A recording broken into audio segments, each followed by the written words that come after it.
Hi. For my investigative art project, I'm focusing on this vase that my grandfather made out of a liquid amber tree that used to be in my front yard back there. Um, this this vase serves as a constant reminder to our family of how blessed we are to be able to have the home that we have now on the same property that I've grown up on.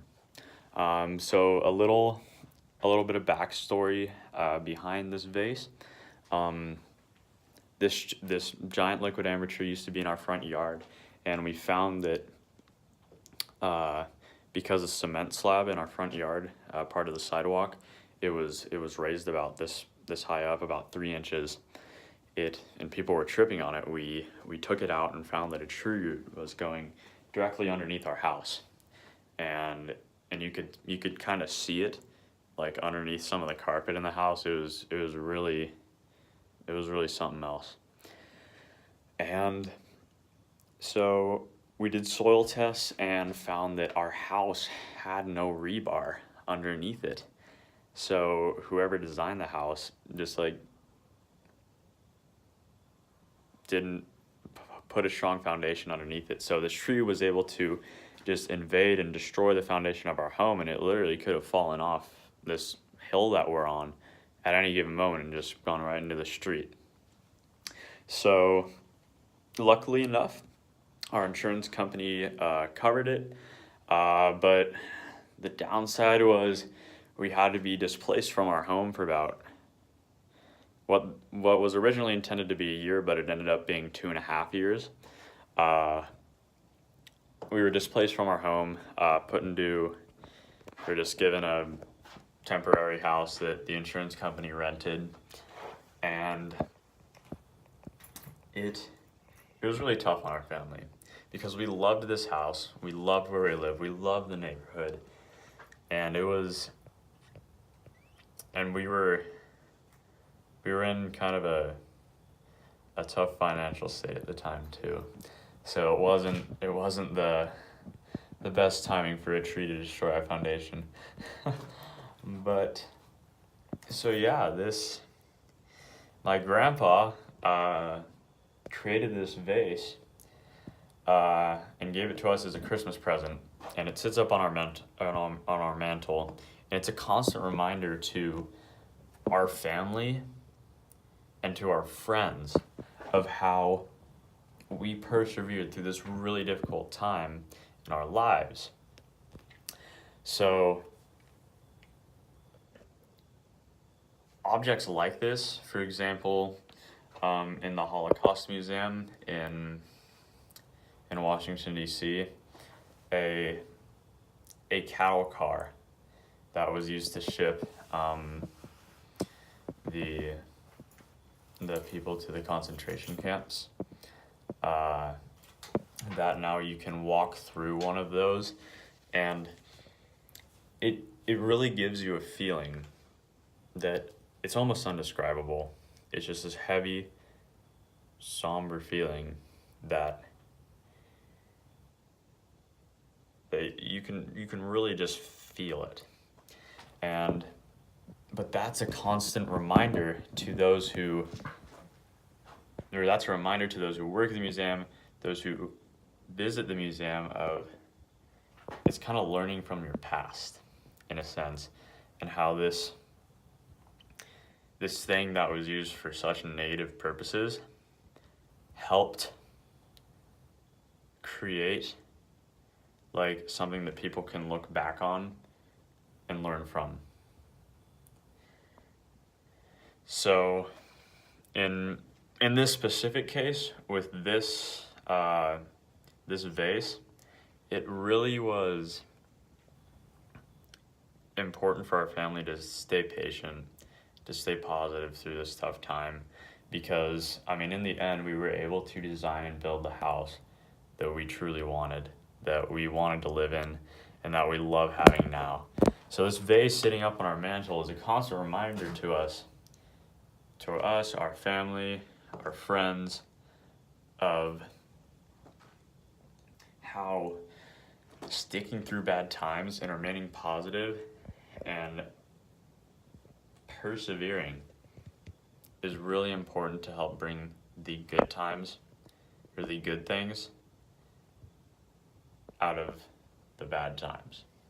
So like with the cattle car that was used during the Holocaust, I mean, on the surface, it may not look like something good can come out of that.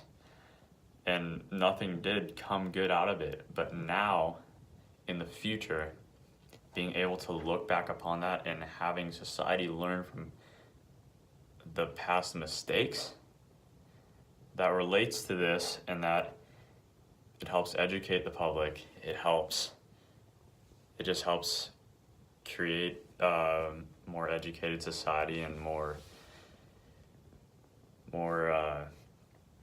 that we're just learning from our past experiences.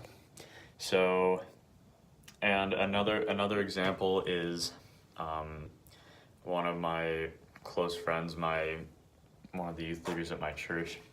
He was in a really brutal car accident, and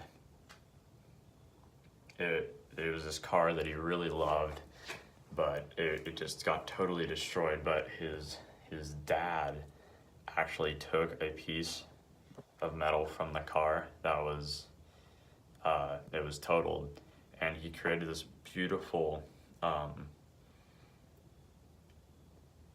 he hammered in a sketch of the car on top of that, or into that piece, and it really and now he has it hanging up in his house, because I mean, as sad as it was to lose the car, he loves having this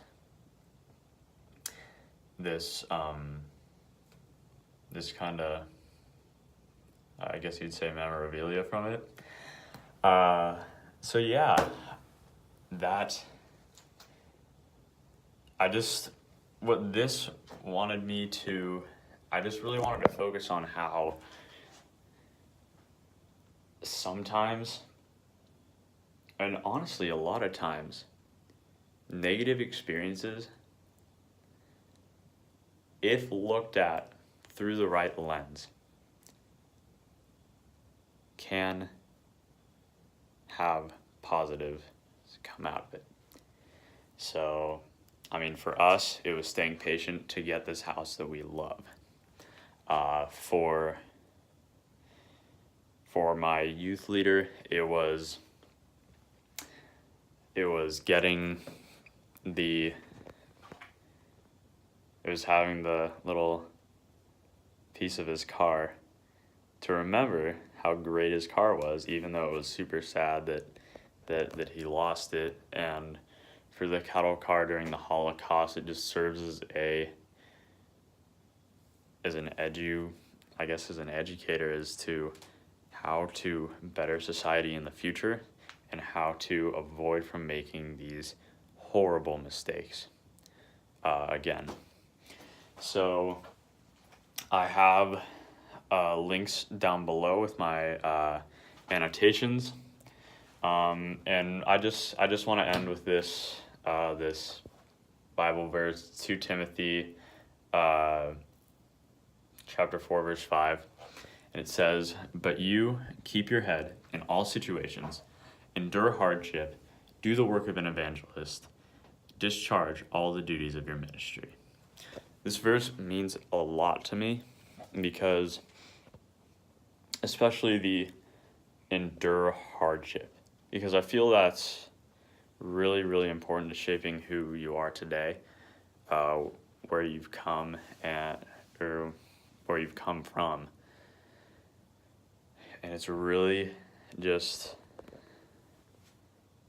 the hardships help shape you into, it helps make you a better person. It really does. And it's super important to look at the positive side, or to at least try to look at the positive side of everything that you go through, even as negative as it must seem sometimes. But But yeah, I really hope this video kind of helped or I guess inspired some people that may be going through some hardships themselves to just persevere through it. Do your best to keep a positive attitude because it really, really does help. And I mean, good things really do come out of bad times, like this reminding us of our house.